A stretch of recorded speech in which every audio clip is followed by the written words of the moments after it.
Tiga tersangka dijebloskan ke penjara dalam kasus korupsi surat perintah kerja atau SPK bodong di Dinas Kesehatan tahun 2016 sebesar 37 miliar rupiah. Ketiga tersangka tersebut adalah mantan Kadinkes Kabupaten Sukabumi bersama dua tersangka lain berinisial DI dan SR. Ketiganya terbukti melakukan tindak pidana korupsi pada kasus SPK fiktif di lingkungan Dinas Kesehatan tahun 2016 yang bersumber dari anggaran bantuan pemerintah Provinsi Jawa Barat. Siju, selaku Kepala Kejaksaan Negeri Sukabumi mengatakan dalam kasus SPK fiktif ini pihak kejaksaan sudah menyelamatkan uang negara sebesar 10,4 miliar rupiah yang berhasil dikumpulkan. Ketiga tersangka akan dijerat pasal tindak pidana korupsi dengan ancaman maksimal hukuman selama 15 tahun penjara.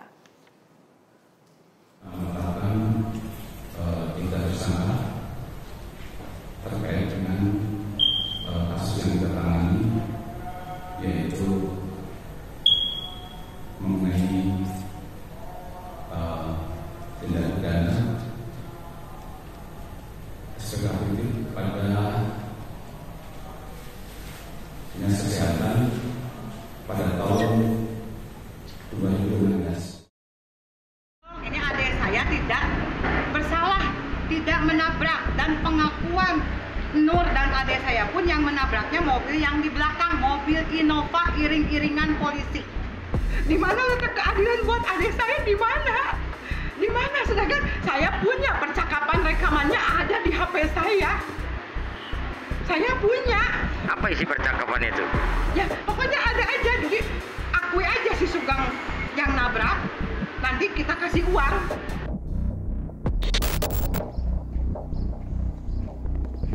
Pernyataan dari kakak kandung Sugeng, pengemudi mobil Audi yang ditersangkakan karena menabrak mahasiswi di Cianjur bernama Selvi Amelia, membuat geger. Pasalnya kakak Sugeng, Wulan Andriani, menyebut memiliki bukti percakapan yang meminta Sugeng mengaku menabrak Selvi dengan imbalan sejumlah uang. Kuasa hukum Sugeng, Yun Taraga, membenarkan hal tersebut. Ia menyebut saat pemeriksaan Sugeng berkali-kali mengaku disuruh oleh majikannya, sang pemilik mobil Audi, untuk mengaku sebagai penabrak Selvi. Ya, untuk kasus ini memang dari awal kita minta dibuka seterang benderang mungkin gitu Pak ya. Karena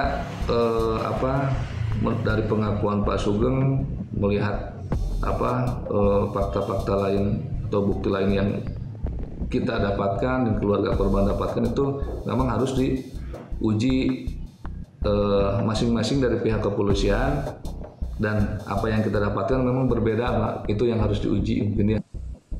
Tanggapan berbeda dilontarkan oleh Kepolisian Daerah Jawa Barat yang menyebut dari hasil pembuktian laboratorium forensik dengan sistem scientific investigation, kendaraan Audi A6 yang dikendarai oleh Sugeng merupakan kendaraan penabrak Selvi Amelia.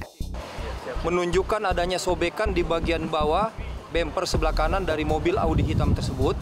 Kemudian ada gesekan di bagian bawah juga, yaitu pelindung dari mesin, menunjukkan ada sobekan. Dan juga kita periksa melalui inapis juga bagian ban sebelah kanan depan dan juga ban sebelah belakang kanan. Ini menunjukkan adanya bekas benturan. Kemudian ini juga dikuatkan dengan saksi-saksi yang memang melihat kejadian bahwa Audi tersebutlah yang menabrak tersebut. Namun Sugeng juga mengaku kepada keluarga bahwa mobil yang dijadikan barang bukti berbeda dengan mobil yang dikemudikannya. Selain itu di bodi mobil awalnya tidak ada lecet atau goresan, namun kini jadi ada bekas goresan di bagian depan mobil. Dua anak di DKI Jakarta ditemukan terkena gagal ginjal akut. Bahkan salah satunya, bayi berusia 13 bulan meninggal dunia usai mengkonsumsi obat demam bermerek Traxion. Namun, setelah melakukan uji sampel obat sirup yang dikonsumsi pasien sejak 2 hingga 3 Februari 2023, BPOM memastikan Traxion aman dan memenuhi syarat kualifikasi untuk dikonsumsi dalam batas yang dianjurkan. 7 sampel yang diuji, diantaranya yaitu sampel sirup obat sisa pasien, sampel sirup dari peredaran, serta sampel dari tempat produksi dengan nomor batch yang sama dan batch yang berdekatan dengan obat yang dikonsumsi pasien.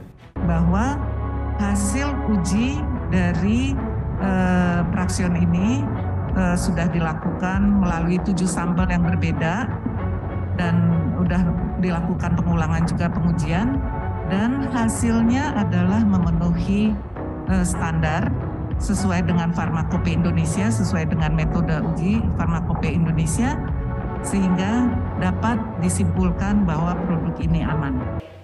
Sementara itu, hingga hari ini 9 Februari 2023, Ikatan Dokter Anak Indonesia belum mengeluarkan instruksi terbaru perihal penggunaan obat sirup. Sebelumnya, IDAI menginstruksikan kepada seluruh dokter spesialis anak di Indonesia untuk menghentikan sementara penggunaan obat sirup dengan merek Praxion.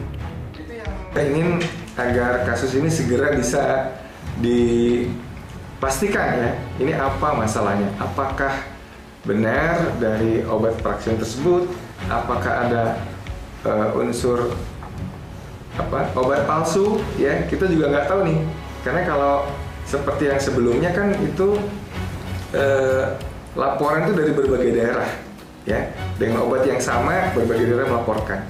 Nah ini kan terus terang obat ini kan juga banyak dipakai oleh teman-teman kita di daerah ya, menggunakan juga obat Praxion ini, dan juga bisa dibeli bebas di apotek ya. Jadi kita juga logikanya begini, kalau dia Praxion ini menyebabkan seperti itu kan memang laporannya akan banyak. Tapi ini dengan satu kasus ini kita memang mesti meneliti betul ini investigasinya akhirnya seperti apa.